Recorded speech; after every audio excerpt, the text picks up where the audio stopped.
Hello, I thought today I would share with you some backgrounds that I use for my card making. I love mixed media and I do not like to have a whole bunch of pattern paper. I think that this is way more fun and super unique. So what I'm doing right now is a resist technique. I am going to be using my gel press to create these backgrounds with some acrylic paint. And the paint that I'm using is new to me. I've never used it. I picked it up about 2 weeks ago and really wanted to play with it and see how it moves and works and coverage and all the good stuff. So I saw this technique on Instagram. I wish I knew who I saw it through because I don't remember now. I thought, oh, that's cool. And I put it in the recesses of my brain and I forgot. So if you happen to know who came up with this technique, because it is not me, please comment down below so I can tag them and give them credit in this video. Basically, what I'm doing right here is I am using some crayons to create some different patterns. And what crayon does with acrylic paint is it resists to a certain degree. You'll be able to see a little bit of that design through the acrylic paint, depending on the opaqueness or the transparency of the paint. The first one I did, it turned out super cool, and I did that off camera. I'll show you what that looks like at the end, and I may actually end up framing that. I am going to create a gallery wall in my hall in my house with some of my favorite mixed media pieces, and this falls right in line with that. The paper that I use to create this, since I'm using acrylic paint, and basically when acrylic paint dries, it's pretty much like plastic, so it gives some more durability to the paper, is copy paper. Like, this is actually paper from work that I'm using. I work in a school, and I had made some copies by accident. And instead of throwing it away or recycling it, I decided to bring it home and use it as my gel press paper to create backgrounds. I don't really care if the text shows up through the background. I think it looks super cool. And since this is a background piece and not a center piece, it's totally okay if that text is there, because I'm going to be layering this up with different types of stamped images and other things on top of it. So it'll eventually get muted down. And if anything, it adds some fun visual interest to the project. So I'm just kind of going through and having a lot of fun with this. I first did this with a white crayon, and the problem was, sorry, that's my dog. The problem was I could not see where I had done the images. So I had to go back and do it with an actual color crayon. And since I'm using it on literally what would have been trash paper, I didn't care. I mean, I was out of piece of paper. So as you can tell, my gel press is dirty. I like to work with them dirty because it picks up that additional paint occasionally, and it just creates even more interest and uniqueness to my print. So you have to really rub it on, get it on there real nice, and make sure it adheres. I take my roller over the back. This serves two purposes. It cleans off my roller so I can dry that and be able to use it for the brayer for the next. And it also just makes sure that it's touching the best that I can. So as you can tell, you can see that design through the purple, which I find very interesting. It's not as, it's definitely, it's not as clear or as vibrant, but it turned out pretty cool. So now I'm just going to take some white paint, and I want to try to get that purple off. When you are doing any kind of mixed media like this and you're doing wet paint, you need to be semi-mindful of the color theory. With acrylic paint, once it dries, it's fine. If you put something from a cool on top of a warm, you're not going to get brown. You're going to get that color pulled up with it. But if it's still wet, it's going to mix and you're going to get this muddy, ugly brown. Purple is known as the color of sin. You only can literally mix it with a true red or a true blue. Otherwise, it'll turn everything ugly muddy. So I wanted to give this an opportunity to pull that purple up with that white. And so what you can do is you can layer on white acrylic paint, a thin layer over it. Don't let it dry. Pop another piece of paper down and lift it, and that'll lift a lot of it up. And what it doesn't get, it's okay because by then it's totally dry. And so the acrylic isn't going to mix if I want to go in with a red or a yellow at this point. So right now I'm kind of doing a really pretty turquoisey bluish green, and I want to try to do it with this stencil. This is one of my very favorite stencils that I have. And so I'm going to do 2 pulls with this. And I did this blue on top of the purple, just in case there was some purple still laid down. I thought that it would be complementary. I wasn't really worried that it was going to mix. The purple was going to mix with it. It had already been dry. But I just thought that would be really pretty. I love how that one turned out. It's super fun. So from here, I'm pulling that up, and now I'm going to go ahead and layer on some different cool tones on top of this. So if you are unfamiliar with color family, basically think about cool tones like water. So there are your blues, there's green in it.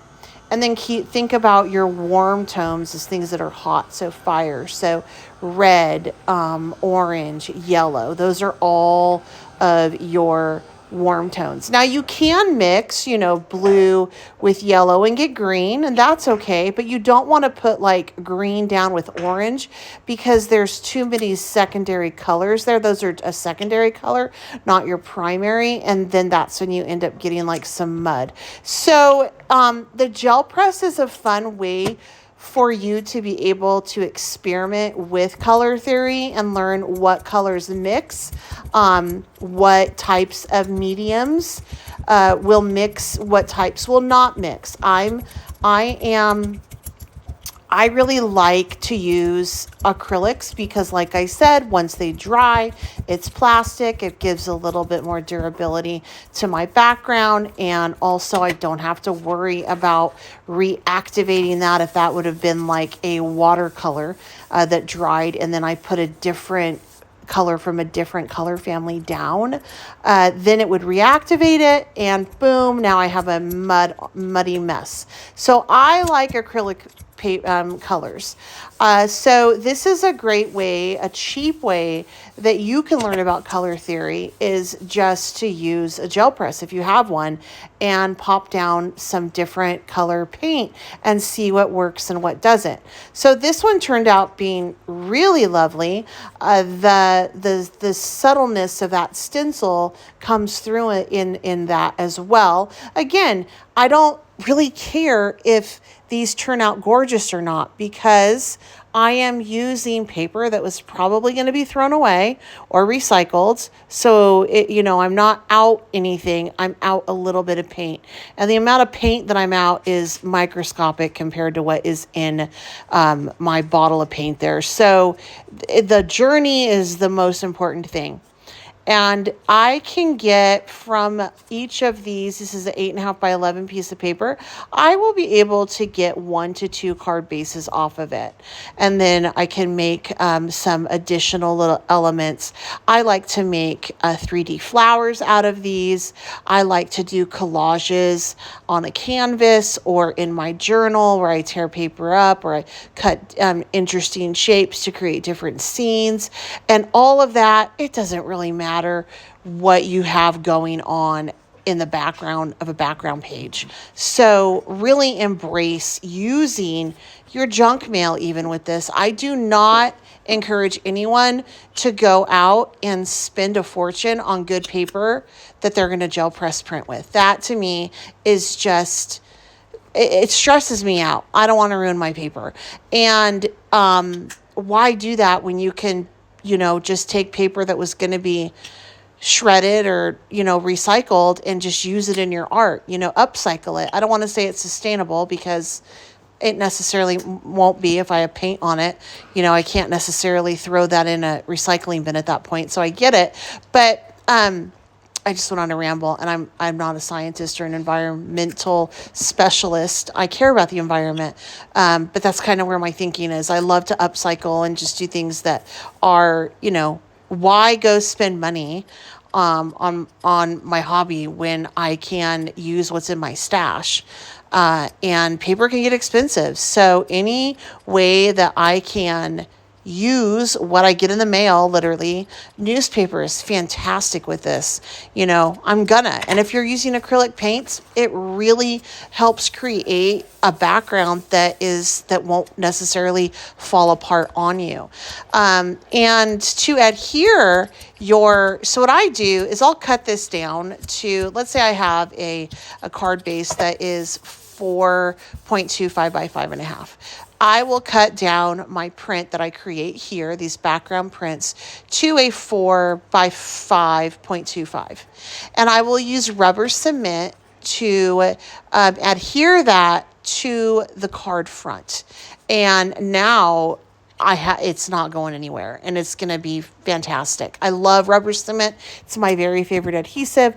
I learned about it back in 1996 in college when I had to put together bulletin boards and things. I used to create curriculum and all the pretty stuff with it. So anyway, that's kind of how I got addicted to rubber cement. It's fantastic. You just want to make sure that you use it in a well ventilated area. I know I'm rambling so much about things that aren't even happening in the video right now. I apologize for that. But with me, you're going to get what you get. So with this one, I didn't get an opportunity to try out all of those colors. And so I wanted to do this like rainbow effect. I did that first pull, really liked it. It left a lot down. So I decided to do another pull in which I just put some white paint down so that I had like an adhesive that I could use. I'm also trying to clean my plate right now, and because I want to put it away and be done. And I don't want to put it away completely clean, but I'm concerned that after so long it's going to get a little bit fuzzy and muddy. So I'm just taking some transparency tape, and this is a great way to pull up some of that paint enough to be able to store it. And you get a really cool pattern. You could slap that into a journal. You could use it for binding. I'm going to put it on just a white piece of paper, and then I'm going to punch it out and use it for like some really cool, shiny, glossy type, accents. But this is one way you can clean a gel press.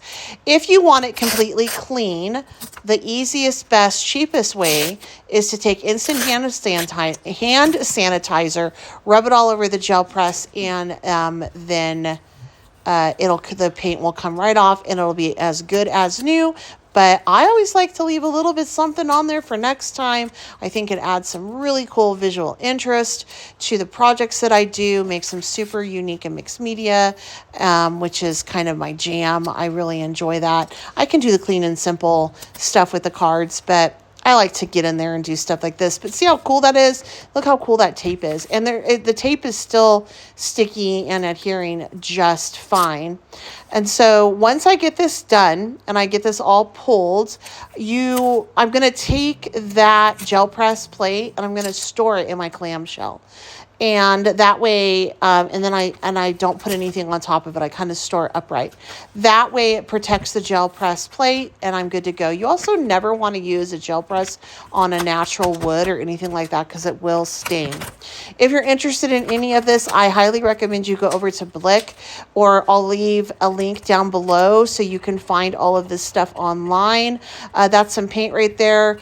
Just clean it up with a blade and you're good to go. So these are what I worked on today. Some on screen, some off screen, going backwards. So that was the second to the last print.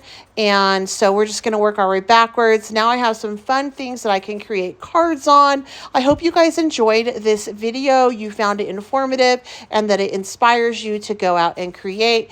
Please go ahead and like this video, share it. If you have any questions or comments, leave it down below.